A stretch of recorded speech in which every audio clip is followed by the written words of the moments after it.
NSS general secretary Sukumaran നായർക്കെതിരെ പ്രതിഷേധം കൂടുതൽ ശക്തമാവുകയാണ്. NSS മേഖലാ സമ്മേളനം നടക്കാനിരിക്കെ പത്തനംതിട്ട കൊടുമണ്ണിൽ കരയൂക കെട്ടിടങ്ങൾക്ക് മുന്നിൽ ജനറൽ സെക്രട്ടറിക്കെതിരെ പ്രതിഷേധ ബാനർ കെട്ടി. സമ്മേളനത്തിനായി സ്ഥാപിച്ച സുകുമാരൻ നായരുടെ ചിത്രങ്ങളും നശിപ്പിച്ചു. നായർ സേവ് ഫോറം എന്ന പേരിലാണ് ബാനർ കെട്ടിയിരിക്കുന്നത്. തിരുവല്ല പെരിങ്ങയിലും സമാനമായ രീതിയിൽ ബാനർ കെട്ടിയിട്ടുണ്ട്. നെയ്യാറ്റിൻകരയിൽ സുകുമാരൻ നായരുടെ കോലം കത്തിച്ചു. എന്നാൽ സുകുമാരൻ നായർക്ക് അനുകൂലമായ ശബ്ദമുണ്ടാകുന്നു. അത് മന്ത്രി ഗണേഷ് കുമാറിന്റെ ഭാഗത്തു നിന്നാണ്. ഒരു കുടുംബത്തിലെ 4 നായന്മാർ രാജിവെച്ചാൽ NSSന് ഒന്നുമില്ലെന്ന് മന്ത്രി KB ഗണേഷ് കുമാർ പറയുന്നു. NSSനെ നശിപ്പിക്കാനുള്ള എല്ലാ പരിപാടികളും ആസൂത്രണം ചെയ്യുന്നത് പത്തനംതിട്ട ജില്ലയിൽ നിന്നാണ്. കാശ് മുടക്കിയാൽ ഫ്ലെക്സ് അടിച്ച് അനാവശ്യം എഴുതി വയ്ക്കാം. സെക്രട്ടറിക്ക് പിന്നിൽ പാറ പോലെ ഉറച്ചു നിൽക്കുന്നുവെന്നും ഗണേഷ് കുമാർ പറയുന്നു. പത്തനാപുരം NSS താലൂക്ക് യൂണിയൻ പ്രസിഡന്റായി വീണ്ടും തെരഞ്ഞെടുത്ത ശേഷം സംസാരിക്കുകയായിരുന്നു അദ്ദേഹം. ഏതോ ഒരു കുടുംബത്തിലെ 4 നായന്മാർ NSSൽ നിന്ന് രാജിവെച്ചു. അപ്പോൾ ചോദിച്ചാൽ അവർക്ക് പോയി, അല്ല നമുക്കെന്താ? ഇപ്പോൾ ചങ്ങനാശ്ശേരിയിലുള്ള 4 നായന്മാർ, ഒരു കുടുംബത്തിലെ 4 നായന്മാർ NSSൽ നിന്ന് രാജിവെച്ചു എന്ന് TV എഴുതി കാണിച്ചാൽ അതിൻ്റെ അർത്ഥം കേരളത്തിലുള്ള മുഴുവൻ നായന്മാരും NSSൽ നിന്ന് രാജിവെക്കുമെന്നാണോ? അല്ല, അവർക്ക് എന്തോ ആവശ്യം. അവരാരാന്ന് ആ പേപ്പറിൽ വന്നപ്പോഴാണ് അവരെ പറ്റി അറിഞ്ഞത് തന്നെ. TV പറഞ്ഞപ്പോഴാണ് ഇങ്ങനൊരു കുടുംബം ഉണ്ടെന്നും അവർ 4 പേര് നായന്മാരായിരുന്നും അവർ രാജിവെച്ചെന്ന്. അത് ജനറൽ സെക്രട്ടറിയോടല്ല, അത് അവർ NSSനെതിരാണ്.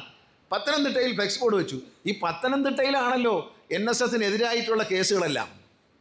പത്തനംതിട്ട ജില്ലയിൽ നിന്നാണല്ലോ NSS നായർ സർവീസ് സൊസൈറ്റിയെ നശിപ്പിക്കാനുള്ള എല്ലാ കേസുകളും വ്യവഹാരങ്ങളും ഒരുങ്ങുന്നതും വരുന്നതും പത്തനംതിട്ട ജില്ലയിൽ നിന്നാണ്. പണം ചെലവാക്കുന്നതും പ്രവർത്തിക്കുന്നതും കോടതികളിൽ കള്ളക്കേസ് കൊടുക്കുന്നതും എല്ലാം പത്തനംതിട്ട ജില്ലയിൽ നിന്നാണ്. അപ്പോൾ അവിടെ ഒരു ഫ്ലെക്സ് ബോർഡ് 250 രൂപ കൊടുത്ത് ഏത് അലവലാതിക്ക് ഒരു ഫ്ലെക്സ് ബോർഡ് അടിക്കാം. അങ്ങനെ പാറ പോലെ ഉറച്ചു നിൽക്കുമെന്നാണ് ഗണേഷ് കുമാറിന്റെ വാദം. NSSന്റെ ഡയറക്ട് ബോർഡ് അംഗം കൂടിയാണ് KB ഗണേഷ് കുമാർ എന്നതും ശ്രദ്ധേയം. NSSുമായി UDFന് ഒരു അകൽച്ചയുമില്ലെന്ന് UDF കൺവീനർ അടൂർ പ്രകാശ് പറയുന്നു. സുകുമാരൻ നായർ കോൺഗ്രസിനെ വിമർശിച്ചത് തിരിച്ചടിയല്ലെന്നുമാണ് അദ്ദേഹത്തിന്റെ പ്രതികരണം. എല്ലാ സമുദായ സംഘടനകളുമായും നല്ല ബന്ധമാണുള്ളത്. CPMനോട് സുകുമാരൻ നായർക്ക് അനുഭാവമുള്ളതായി തോന്നുന്നില്ലെന്നും അദ്ദേഹത്തെ നേരിൽ കാണുമെന്നുമാണ് അടൂർ പ്രകാശിന്റെ വാക്കുകൾ. ഒരിക്കലും തിരിച്ചടിയാകില്ല. NSS ജനറൽ സെക്രട്ടറി അദ്ദേഹത്തിന്റെ അഭിപ്രായം പറഞ്ഞു. ആ അഭിപ്രായം പറഞ്ഞതോടൊപ്പം തന്നെ അദ്ദേഹം മറ്റൊരു കാര്യം കൂടി പറഞ്ഞു. സമദൂര സിദ്ധാന്തം അദ്ദേഹം ആവർത്തിച്ച് പറയുന്നുണ്ട്. അത് കഴിഞ്ഞ തെരഞ്ഞെടുപ്പിലും അതിന് മുമ്പത്തെ തെരഞ്ഞെടുപ്പിലും ഒക്കെ തന്നെ NSS ജനറൽ സെക്രട്ടറി പറഞ്ഞിട്ടുള്ള ഒരു കാര്യമാണ്. ആ കാര്യത്തിൽ ഞങ്ങളെ സംബന്ധിച്ചിടത്തോളം അതിന് യാതൊരു വിധത്തിലുള്ള ആശങ്കയും ഞങ്ങൾക്കില്ല. അദ്ദേഹത്തെ കാണേണ്ട സമയത്ത് അദ്ദേഹത്തെ കാണും. അദ്ദേഹത്തോട് ഒരു അഭിപ്രായ വ്യത്യാസവും ഇല്ല. അതുകൊണ്ട് തന്നെ തീർച്ചയായിട്ടും ഞങ്ങൾക്ക് അവിടെ പോകുന്നതിൽ യാതൊരു മടിയുമില്ല. ഞങ്ങൾക്ക് ഈ ഒരു സമുദായ സംഘടനയുമായി ഒരു തർക്കവും നാളിതുവരെയും ഞങ്ങൾക്കുണ്ടായിട്ടുണ്ട്. അടൂർ പ്രകാശിന്റെ വാക്കുകൾ അങ്ങനെയാണ്. തീരുന്നില്ല. കോൺഗ്രസിൽ നിന്ന് വീണ്ടും ഇക്കാര്യത്തിൽ നിലപാടുകൾ വരുന്നുണ്ട്. NSS ഇടതുപക്ഷത്തിനൊപ്പം എന്ന വ്യാഖ്യാനങ്ങൾ തെറ്റെന്നാണ് രമേശ് ചെന്നിത്തല പറയുന്നത്. രാഷ്ട്രീയത്തിൽ സമദൂര നിലപാടെന്നാണ് NSS ജനറൽ സെക്രട്ടറി ഇന്നലെയും ആവർത്തിച്ചത്. SNDPയും NSSുമായി UDFന് നല്ല ബന്ധമെന്നും രമേശ് ചെന്നിത്തല പറയുന്നു. പക്ഷേ NSS നിലപാടെടുത്തു. ഞങ്ങൾക്ക് അതിൽ എതിർപ്പൊന്നുമില്ല. അവർക്ക് നിലപാടെടുക്കാം. പക്ഷേ അത് രാഷ്ട്രീയ മാറ്റമായി ആരും കാണണ്ട. കാരണം NSS ജനറൽ സെക്രട്ടറി തന്നെ പറഞ്ഞു, ഞങ്ങൾ സമദൂരത്തിലാണ്. ആ സമദൂരം പണ്ട് മുതലേ ഉള്ളതാണ്. ആ സമദൂരം ഇപ്പോഴും നിൽക്കുന്നു എന്നത് അത് ഞങ്ങൾക്ക് സന്തോഷമുള്ള കാര്യമാണ്. UDFന് അതുകൊണ്ട് ആ കാര്യത്തിൽ യാതൊരു വിധത്തിലുമുള്ള പ്രയാസവും ഇല്ല. അപ്പോൾ അങ്ങനെ തെരഞ്ഞെടുപ്പ് അടുക്കുമ്പോൾ ഓരോ മതപരമായി ജാതീയമായി ആളുകളെ ഭിന്നിപ്പിക്കാനാണ് CPM ശ്രമിക്കുന്നത്. അത് കേരളത്തിൽ നടക്കാൻ പോകുന്നില്ല. തദ്ദേശ തെരഞ്ഞെടുപ്പിന് മുമ്പായി കൂടുതൽ ചെറുകക്ഷികളെ മുന്നണിയിലെത്തിക്കാൻ UDF ശ്രമം ആരംഭിച്ചു. ആദിവാസി ഗോത്ര മഹാസഭാ നേതാവ് CK ജാനുവിനെ മുന്നണിയിലെടുക്കാനുള്ള ചർച്ചകൾക്ക് പിന്നാലെ NCP അജിത് പവാർ പക്ഷത്തെയും മുന്നണിയിലെടുക്കാനാണ് ചർച്ചകൾ പുരോഗമിക്കുന്നത്. മുന്നണി മാറ്റത്തെ ചൊല്ലി പാർട്ടിക്കുള്ളിൽ വൻ കലഹങ്ങളാണ് ഉയരുന്നത്. ദേശീയ തലത്തിൽ NDA പക്ഷത്തിനൊപ്പം നിലയുറപ്പിക്കുന്ന NCP അജിത് പവാർ പക്ഷത്തിന്റെ കേരള ഘടകത്തിന്റെ കൊച്ചിയിൽ നടന്ന നേതൃയോഗത്തിന്റെ സർക്കുലറാണിത്.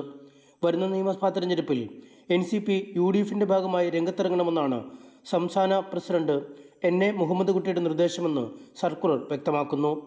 മുന്നണി പ്രവേശനത്തിന് മുന്നോടിയായി ഒക്ടോബർ 2 ഗാന്ധി ജയന്തി ദിനത്തിൽ സംസ്ഥാനത്തെ 4 കേന്ദ്രങ്ങളിലായി സ്മൃതി സംഗമം എന്ന പേരിൽ പരിപാടി സംഘടിപ്പിക്കും.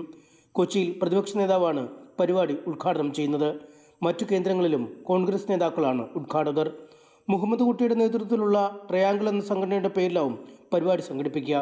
പിന്നീട് പാർട്ടിയുമായി UDF നേരിട്ട് സഖ്യത്തിലാകുമെന്നും മുഹമ്മദ് കുട്ടി പ്രവർത്തകരെ അറിയിച്ചിട്ടുണ്ട്. UDFിലേക്ക് ചേരാനുള്ള നീക്കം എന്നുള്ളത് NCPയുടെ ഔദ്യോഗിക പക്ഷത്തുനിന്നും കേന്ദ്ര ഘടകത്തുനിന്നും യാതൊരു മുന്നറിയിപ്പുമില്ല. ഇതറിയിപ്പ് നമുക്ക് ലഭിച്ചിട്ടില്ല. NCP ദേശീയ തലത്തിൽ ദേശീയ മുന്നണിയുടെ ഘടകകക്ഷിയായിട്ട് മഹാരാഷ്ട്രയിൽ ഭരണത്തിലിരിക്കുന്നു. ഡൽഹിയിൽ നരേന്ദ്രമോദി സർക്കാരിന് പിന്തുണ പ്രഖ്യാപിച്ചുകൊണ്ട് ഒരു ലോക്സഭാ എംപിയും 2 രാജ്യസഭാ എംപിമാരുമായിട്ട് ഈ മന്ത്രിസഭയുടെ ഭാഗമായിരിക്കുകയാണ്. അങ്ങനെ ഇരിക്കുമ്പോഴാണ് ഈ കേരളത്തിൻ്റെ മാത്രം ഒരു പ്രത്യേക രാഷ്ട്രീയ സാഹചര്യമെന്ന് അവകാശപ്പെട്ടുകൊണ്ട് കേരളത്തിൻ്റെ സംസ്ഥാന പ്രസിഡന്റും ദേശീയ ജനറൽ സെക്രട്ടറിയും സെൻട്രൽ വർക്കിംഗ് കമ്മിറ്റി അംഗവുമായ ശ്രീ മുഹമ്മദ് കുട്ടി പാർട്ടിയെ UDFിൻ്റെ ഘടകകക്ഷിയാക്കാൻ തീരുമാനമെടുത്തു എന്ന് ഒരു സർക്കിൾ മുഖാന്തരം ഞങ്ങൾ അറിയുകയാണ്. ദേശീയ തലത്തിൽ NDAക്കൊപ്പമാണ് നിലവിൽ അജിത് പവാർ പക്ഷമുള്ളത്. സംസ്ഥാനത്തെ മറ്റു നേതാക്കൾക്കും NDAയോടൊപ്പം തുടരാനാണ് ആഗ്രഹം. UDF ബാന്ധവത്തെ എതിർത്ത നേതാക്കളെ പാർട്ടിയിൽ നിന്ന് പുറത്താക്കുന്നതായും മുഹമ്മദ് കുട്ടി വിരുദ്ധർ ആരോപിക്കുന്നു. ന്യൂസ് 18 കോഴിക്കോട്.